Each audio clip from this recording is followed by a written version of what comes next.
We all have these mental barriers around pricing, especially at the beginning of our career. Putting a price on our own work is hard.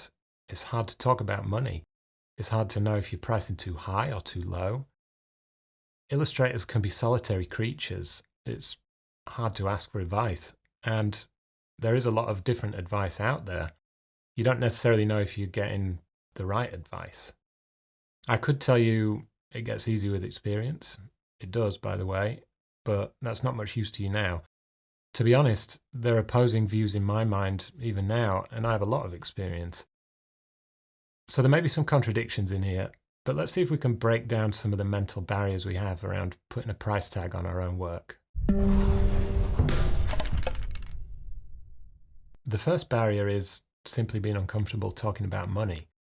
If you have limited experience and nothing to compare your prices to, you're bound to feel a bit lost.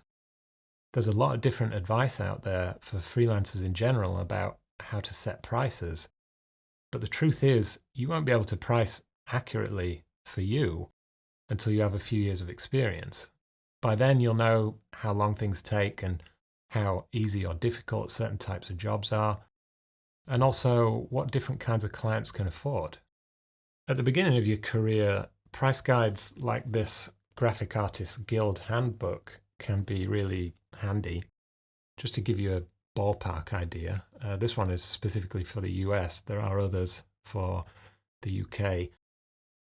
And this is based on survey data of hundreds of illustrators that have charged different amounts for different kinds of projects. So it's not a complete shot in the dark if you use these guides. But even then, the ranges can be huge. For example, a corporate magazine in here, for a cover, the range is between $250 and $3,500. And an advertising campaign could be between $1,000 and $25,000. Is that helpful? Probably not. Every client has a different budget, and it even says in here, when using the pricing charts in this chapter to figure out how to price an illustration job, consider them as only a starting point. There is no one set price.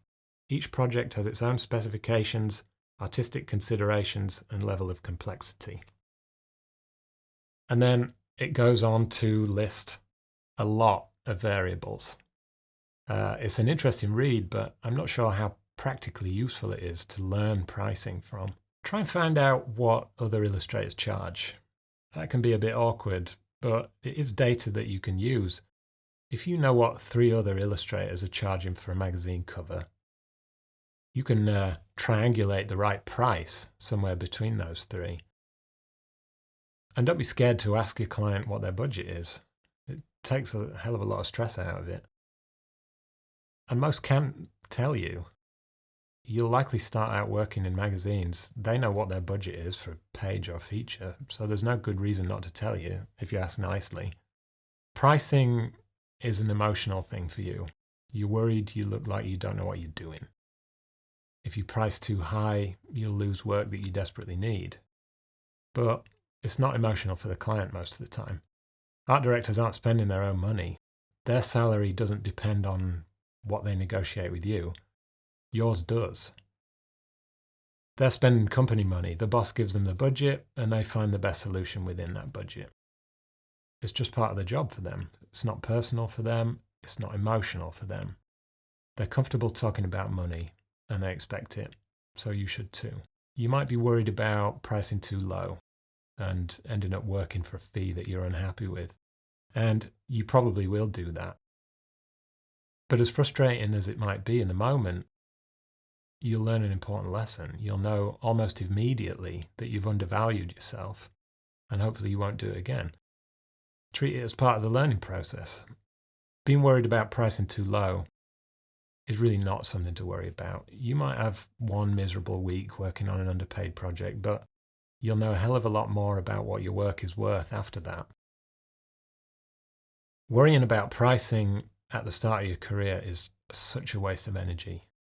Most clients will tell you what they want to spend. For the ones that don't, the amounts that you're earning as a beginner are relatively small. You can afford to make a few mistakes, or rather afford to learn a few valuable lessons.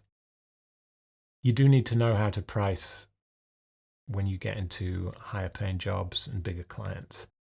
But that's not likely to happen for a while. You've got plenty of time to learn. Concentrate on making a living first and improving your skills, and you can improve your pricing as you go along. The better you get at your job and the more experienced you become, the higher your prices can be. As a beginner, your value to the client is unfortunately relatively low, and you don't have much negotiating power. You can't expect to be paid the same as an illustrator with 10 years experience. No industry works like that.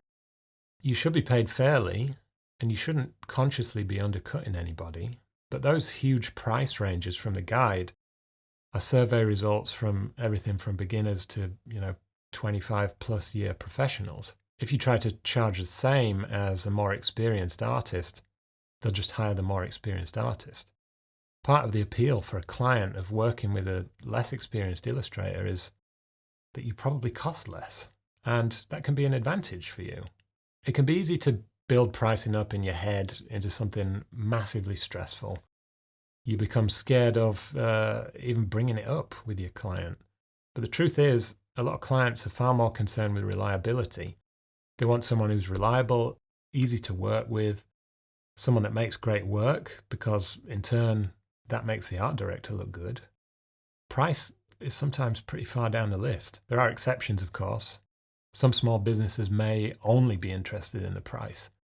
Independent authors or people that class themselves as startups are going to be very concerned with the cost. But in my experience, if a client's main concern is the cost, they're usually going to be pretty difficult to work with. Don't be tempted to give a low price to an independent client like that, because as the job goes on and on and on, you might regret it. Some clients value illustration and pay what it's worth, but for some, it's just a nice to have extra. And clients will only spend money on what they value. Negotiating can be another big mental barrier. It seems scary. When it comes to negotiating, if an art director tells you a budget, they didn't make that up. Somebody else gave them that budget. Their boss gave them that budget. If you're scared of negotiating, it can be helpful to consider that the person you're actually negotiating with might not be the decision maker. If you can prove that you're right for the job and prove that you can add value to the project, the person you're emailing or speaking to on the phone is going to be negotiating for you. They'll negotiate with their editor or creative director on your behalf. I found that to be a big help when I've been nervous about negotiating in the past. If you were negotiating around a big boardroom table in real time, then yeah, I would be extremely nervous doing that. But what you're doing is just an email. It's just a question. They can say no, but you can say no. But they could also say yes. It's also helpful to consider that some art directors at magazines might be early on in their career too, with not much more experience than you. So if you're worried about looking like you don't know what you're doing, a lot of the people you interact with early in your career are probably going to be thinking the exact same thing. If you find yourself working with an art director that likes you and you work well together, really work hard to keep that relationship going, because in a year's time, they may be working somewhere else with better budgets and bigger projects. And if you have a good relationship, they'll take you with them. I see it all the time. I'll get into the working for free subject another time, but you will no doubt be asked to work for free as a beginner, but also all the way through your career. Just remember that if a client doesn't want to pay you anything for your work, then they're not really a client. When you're a beginner, you should take as many opportunities as you can to add real life projects to your portfolio, but there should always be an exchange of value. And if the client doesn't have money, what else could they offer? Free products, store credit? I don't know. There are always opportunities to get something in exchange for your work other than money.